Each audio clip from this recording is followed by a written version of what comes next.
কোন রাজার রানী ছোট রানী আমাদের সঙ্গে যাবে। বড় যত্ন করি দেহটাকে সারাটা জনম ধরে বিচার মিলিয়ে দেখবেন, সব থেকে বেশি যত্ন। কত কিছু মুখে মাখি, যখন যৌবনকাল থাকে আয়নার সামনে দিনে কতবার যে যাই তার ঠিক নাই। সব থেকে বেশি যত্ন দেহটাকে করেছি।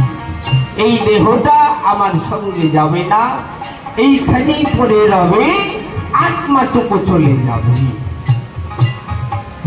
সেজরানী বলছে আমি তোমার সঙ্গে শ্মশান ঘাট পর্যন্ত যাব। এই সেজরানী হচ্ছে আমাদের বন্ধু বান্ধব, ভাই ব্রাদার, আত্মীয় স্বজন। আমার মৃত দেহটাকে নিয়ে শ্মশান ঘাট পর্যন্ত হরিধ্বনি দিবে।